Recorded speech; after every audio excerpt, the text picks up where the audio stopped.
Premièrement, c'est pour le côté spi. Et deuxièmement, c'est pour le fait de vivre en permanence avec plein de monde autour de soi, des étudiants un peu déjantés.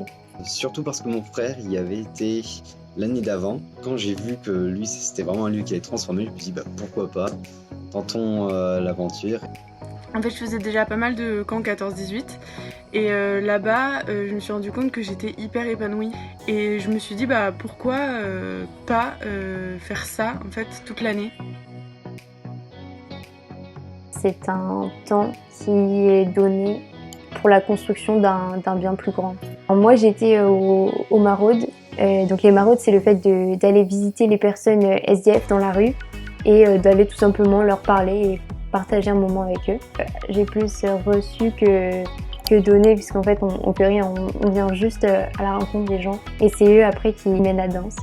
Pour ma part, j'avais choisi de faire le temps d'aide au Paradise Café, le café associatif du foyer. J'aidais la responsable qui est en service civique. Une fois toutes les 2 semaines, on s'alternait avec un autre étudiant du foyer et on en rendait service, surtout pour la préparation du repas, juste avant le groupe de prière du mardi soir. C'était vraiment un moment où on a pu tisser des bons liens, voilà, c'est vrai que dans le travail, dans le service. Moi, j'étais au service de la louange tous les mardis, donc je chantais. On se rend compte au fur et à mesure de l'année que ces temps de service pour les autres, ça nous apporte surtout à nous. J'aimais beaucoup la louange, je m'épanouissais vraiment dedans.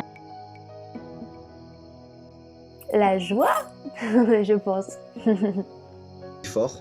On recevra toujours quelque chose au foyer H4. Rencontres, parce que toutes les rencontres que j'ai fait là-bas, c'était incroyable quoi. Et en fait, ça m'a permis aussi le foyer de découvrir les gens et ce qu'ils pouvaient m'apporter et ce que je pouvais leur apporter aussi.